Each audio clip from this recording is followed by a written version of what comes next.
Hello everyone, welcome to IFS. तो आज के सेशन में हम लोग देखने वाले हैं किसी भी मैट्रिक्स को हम इक्विवेलेंट फॉर्म में कैसे कन्वर्ट करते हैं या इक्विवेलेंट फॉर्म की मदद से हम लोग रैंक कैसे फाइंड करेंगे, इस पर हम लोग डिस्कस करेंगे। तो सबसे पहले हम लोग देख लेते हैं इक्विवेलेंट फॉर्म क्या होता है। देखिए, तो यहाँ पर देखिए इक्विवेलेंट फॉर्म में कन्वर्ट करने के लिए 3 रूल होते हैं। जैसे मान लीजिए अगर आपको कोई एक मैट्रिक्स दिया गया है ना, तो अगर इसका कोई भी रो, मान लीजिए पहला ही रो 0 है ना, 1 2 3 4 एंड सो ऑन, तो सबसे पहले आपका काम क्या होगा, अगर मैट्रिक्स में कोई भी रो पूरी तरह 0 हो ना, उसे उठाकर आपको क्या करना है, बॉटम में लेकर जाना, नीचे लेकर जाना। पहला रूल ये कहता है, ठीक है। तो यहां पर सपोज मैंने क्या ले लिया, एक मैट्रिक्स ले लिया m क्रॉस n ऑर्डर का। तो यहां पर आप कह सकते हो a matrix A is equal to क्या ले लिया, A is equal to aij। Order यहां पर हमने क्या ले लिया, ऑर्डर यहां पर सपोज हम m क्रॉस n ले लेते हैं, is said to be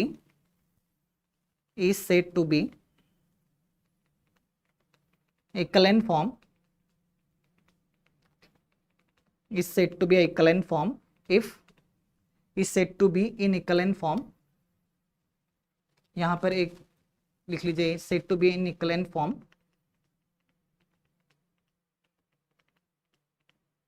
if। तो पहला कंडीशन आपका क्या कहता है, तो फर्स्ट कंडीशन कहता है कि जैसे सारे 0 वाले जो रो है ना, उसे उठाकर हम क्या करेंगे, नीचे रख देंगे। तो आप कह सकते हो all zero rows of A are in bottom. A के सारे 0 वाले रोज कहाँ पे हो जाएंगे, बॉटम में प्लेस करना है। अब सेकंड कंडीशन क्या कहता है, leading non zero element of every non zero row must be should be 1। तो यहां पर आप कह सकते हो सेकंड कंडीशन कहता है लीडिंग नॉन जीरो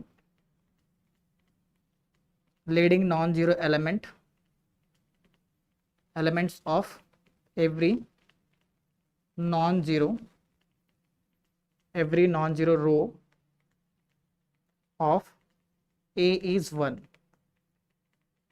तो इस सेकंड कंडीशन का कहने का क्या मतलब, जैसे कि सेकंड कंडीशन ये कहता है, मान लीजिए मैंने आपको मैट्रिक्स दे दिया, सपोज ये 2 3 4 5 6 1 2 3 6 9 0 0 0 0 कुछ ऐसा है। तो ये कह रहा है जो नॉन जीरो रो है ना, उसका पहला नॉन जीरो एलिमेंट आपको हमेशा 1 होना चाहिए। इसी नॉन जीरो रो में जो पहला नॉन जीरो एलिमेंट होता है ना, उसी को हम क्या कहते हैं, लीडिंग एलिमेंट कहते हैं या लीडिंग नॉन जीरो एलिमेंट कहते हैं। इसको आपको 1 बनाना है। तो यहाँ पर आप ना एक मार्क कर लीजिए, स्टार लिख लीजिए। एक्चुअली एक कंडीशन हमेशा जरूरी नहीं होती रैंक फाइंड करने के लिए। कैसे नहीं जरूरी होती, इसे हम डिस्कस करेंगे आगे एग्जाम्पल्स में, ठीक है। सेकेंड कंडीशन ये हो गया। अब थर्ड कंडीशन क्या कहता है, पहले हम लोग लिख लेते हैं थर्ड कंडीशन, फिर हम देखते हैं कि एक्चुअली कहना क्या चाहता है। तो थर्ड कंडीशन यहां पर कहता है number of zeros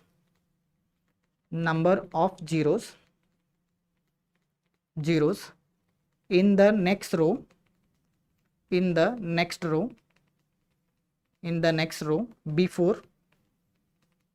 before leading non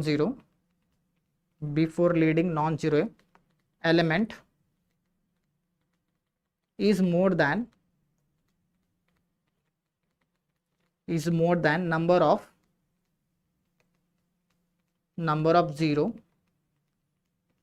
zero before previous leading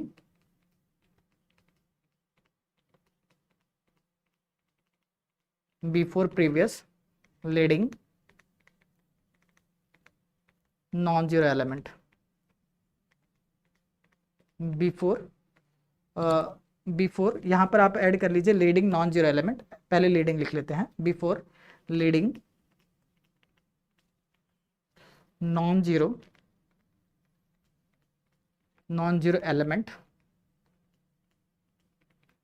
of previous row. Actually third condition का कहने का क्या मतलब है, थर्ड कंडीशन ये कहता है ना, देखिए जैसे आपके पास एक मैट्रिक्स दे दिया जाए, यहाँ पर 0 1 2 3 0 0 1 5 0 0 0 0। तो इसका एक्चुअली कहना क्या है कि किसी भी रो में, जैसे कि मान लीजिए इस रो को मैं पिक करता हूँ, फर्स्ट रो को, यहाँ पर दिया number of zero in the next row. मतलब अब हम इसकी बात करें, अगर मैं फर्स्ट रो को पिक करूँ तो ये रहा इसका लीडिंग एलिमेंट और ये रहा इसका लीडिंग एलिमेंट। तो number of zero in the next row before leading non zero element, तो यहाँ लीडिंग नॉन जीरो एलिमेंट के आगे कितने जीरो हैं? 2। ये क्या कह रहा है? Is more than number of zero before the leading element of previous row, मतलब इसके आगे देखो कितना जीरो है? 1। तो ये क्या कहना चाहता है कि किसी भी रो में जब नीचे वाला रो देखोगे आप, तो नीचे वाले रो में लीडिंग एलिमेंट के आगे जितना भी नॉन जीरो एलिमेंट होगा उसके ऊपर वाले में उससे कम होना चाहिए।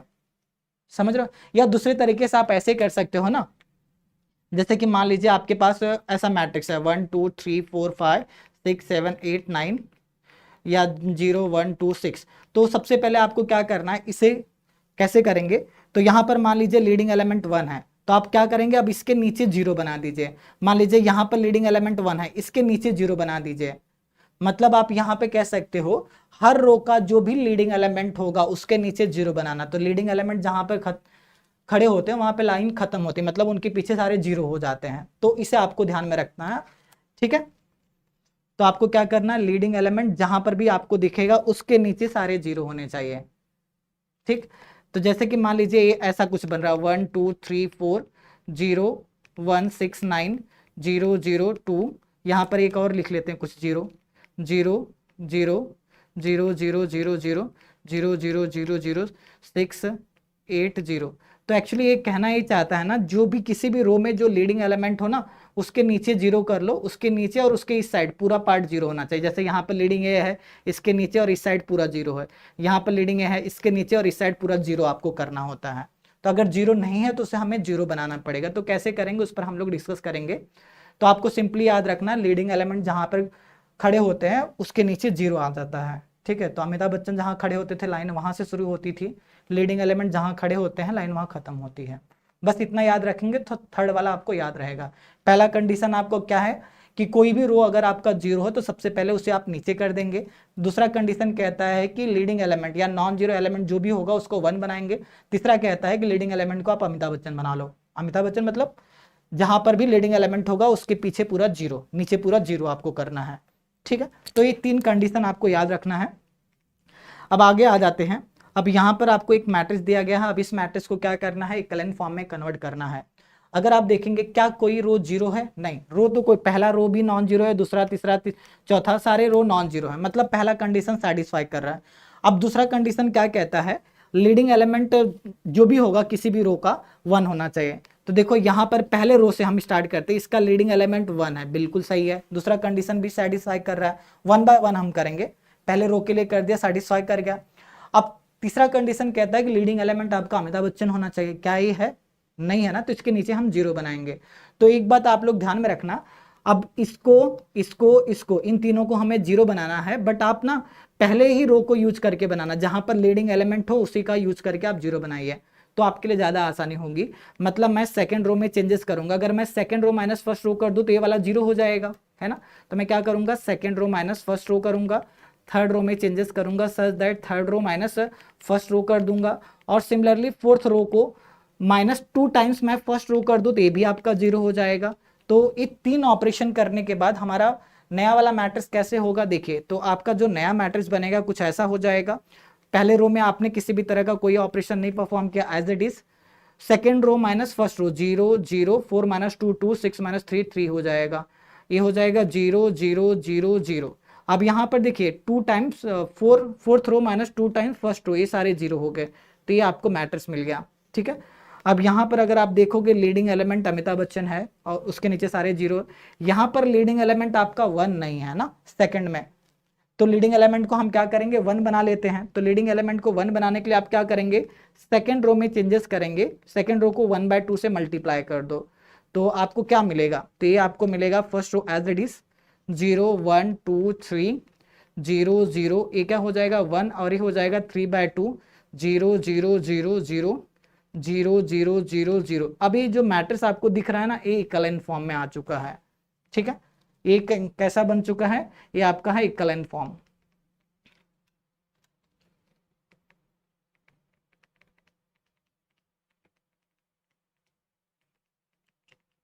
तो इस तरह आप किसी भी मैट्रिक्स को इक्विवेलेंट फॉर्म में कन्वर्ट कर सकते हैं। अब बात आती है, अच्छा चलो ठीक है, इक्विवेलेंट फॉर्म में हमने कन्वर्ट कर लिया, तो इसका रैंक कैसे निकाले? तो रैंक का मतलब क्या होता है, अगर आप किसी भी मैट्रिक्स का रैंक फाइंड करना चाहते हैं तो उसे इक्विवेलेंट फॉर्म में कन्वर्ट कर दो। इक्विवेलेंट फॉर्म में कन्वर्ट करने के बाद जितने रो नॉन जीरो होते हैं वही उसका रैंक कहलाता है। Number of non zero rows of a matrix A in equivalent form is called as a rank of the matrix.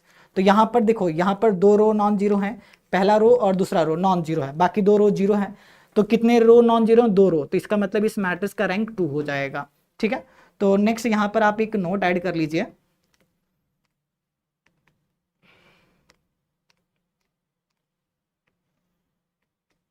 तो नोट आपका क्या कहता है? नोट कहता है number of non zero rose in A, number of non zero rose, number of non zero rose in equivalent form of matrix A, in equivalent form of A is equal to Aij। मान लीजिए आपको matrix दिया गया जिसका order m cross n है, तो उसको हम क्या कहेंगे? Is called as the rank, is called as rank.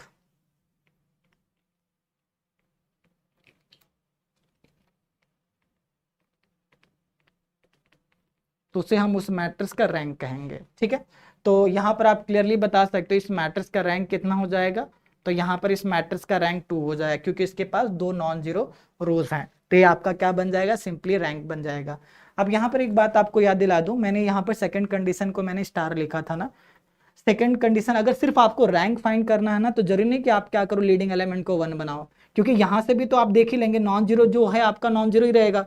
Non zero रो तो यहाँ पर भी 2 ही मिल जा रहा है, अगर मैं इसको 1 ना बनाऊँ तो भी, है ना। तो सिर्फ अगर आपको रैंक फाइंड करना है तो लीडिंग एलिमेंट को अगर आप 1 नहीं भी बनाते हो तो भी आपका काम चल जाता है, इसलिए वहां पर मैंने स्टार लगा रखा था। ठीक, अब आगे हम बढ़ते हैं। तो नेक्स्ट यहाँ पर आपको दिया गया एक मैट्रिक्स। अब आपको क्या करना है? इस मैट्रिक्स का रैंक फाइंड करना है। तो चलो ट्राई करो, आप लोग बताओ इस मैट्रिक्स का रैंक क्या मिलेगा।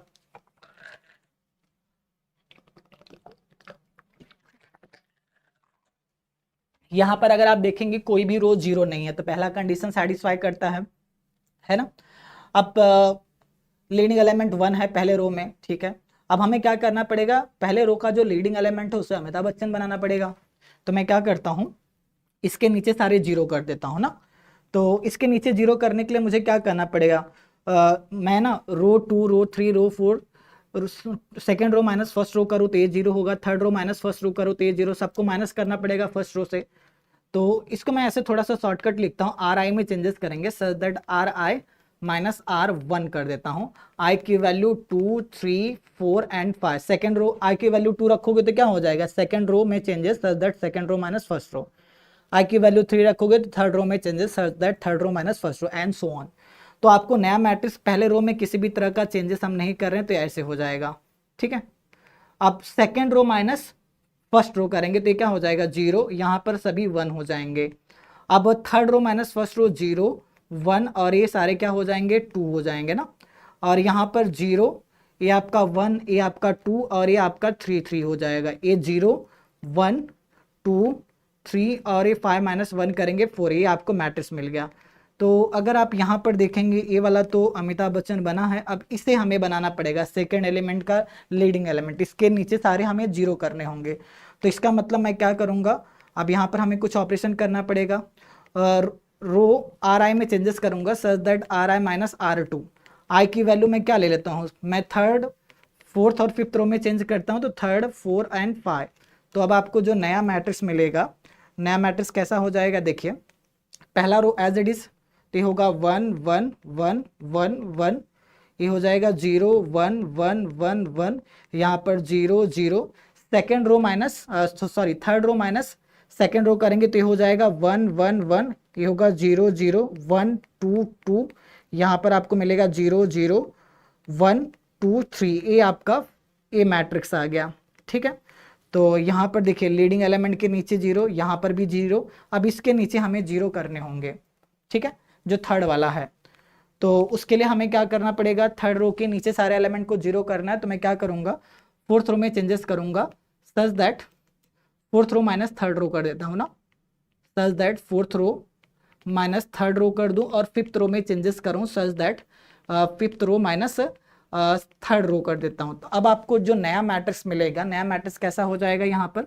तो आपका 1, 1, 1, 1, 1, 0 1 1 1 1 0 0 1 1 1 0 0 1 1 माइनस 1 0, ए हो जाएगा 1, 2 माइनस 1 1, ए 1 होगा, ए हो जाएगा 0, यहाँ पर 0 आ जाएगा, ए 0 हो जाएगा, 0 0 1 2, ए आपको मिल गया।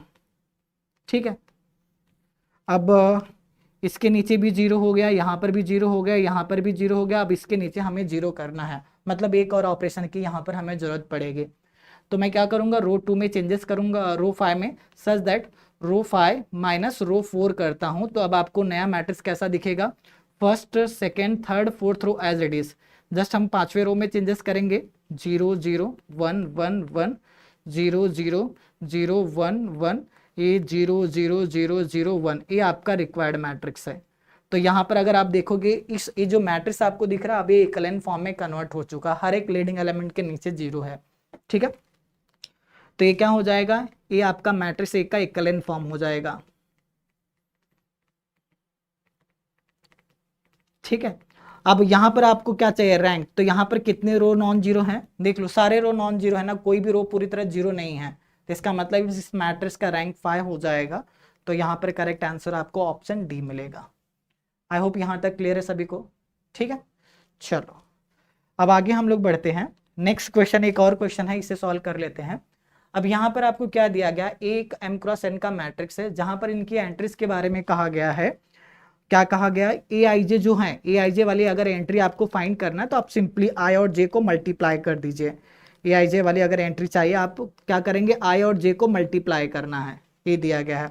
मतलब अगर मैं इसे मैट्रिक्स बनाकर देख लेता हूँ, अगर आप यहाँ पर मैट्रिक्स बनाएंगे, ए आपका क्या है, A11 A12 and so on A1n है, और आगे क्या है, A21 A22 and so on A2n है। इसी तरह अगर आप कंटिन्यू करते जाओगे तो ये आपका है AM1 AM2 and so on AMN है।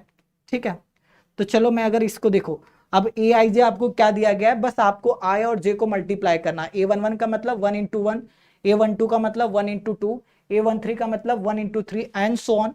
ठीक है, तो ये आपको क्या मिलेगा, A11 ए हो जाएगा 1 इंटू 1, तो 1 ही लिख लेते हैं, 1 इंटू 2, 1 इंटू 1 हो गया, ये 1 इंटू 2 हो गया।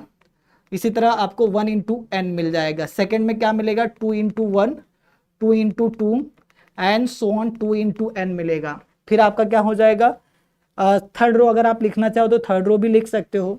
ये क्या हो जाएगा, 3 इंटू 1 होगा, ये 3 इंटू 2 होगा and so on 3 into n हो जाएगा। इसी तरह आपका ये मिलेगा m into 1, m into 2 and so on, ये क्या हो जाएगा, m इंटू एन हो जाएगा। तो आपका एक्चुअली ये मैट्रिक्स है ना, देखो इसका ऑर्डर कितना है, m क्रॉस n है।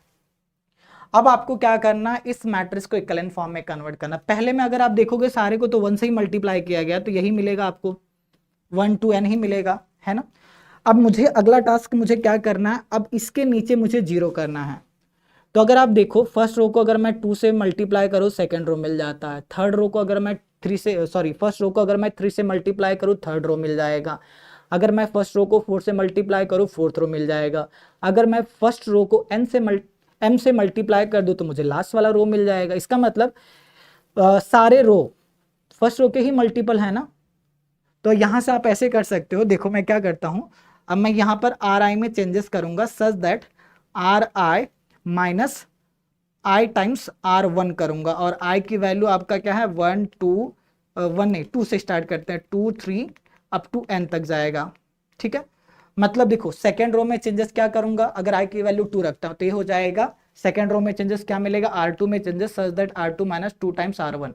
थर्ड रो में अगर आपको चेंजेस करना हो तो third row minus 3 times R1।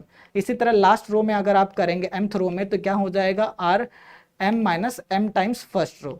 तो अगर ये वाला ऑपरेशन आप परफॉर्म करेंगे तो क्या दिख रहा है, सारे पहले रो को छोड़कर बाकी सारे के सारे 0 हो जा रहे हैं, है ना। तो यहाँ पर आप क्या कह सकते हो, तो यहाँ पर आप ये कह सकते हो, ये क्या हो जाएगा 1 2 से लेकर n तक, और बाकी सारे 0 हो जा रहे हैं। देखिए बाकी सारे के सारे क्या हो जा रहे हैं, 0 हो जा रहे हैं। अगर सारे के सारे 0 हो जा रहे हैं तो यहाँ से आप क्या बता सकते हो, यहाँ से आप बता सकते हो इस मैट्रिक्स का रैंक एक इक्विवेलेंट फॉर्म में आ चुका है। अगर इक्विवेलेंट फॉर्म में आ गया तो इसका रैंक कितना होगा, तो यहाँ पर आप क्लियरली कह सकते हो इसका तो रैंक 1 हो जाएगा, क्योंकि एक ही नॉन जीरो रो है। तो आप कह सकते हो correct answer for this question is option A, that is 1। I hope यहाँ तक आप लोगों को क्लियर है और सभी को सब समझ आया होगा। ठीक है, तो चलिए फिलहाल आज के सेशन में इतना ही। Thank you so much.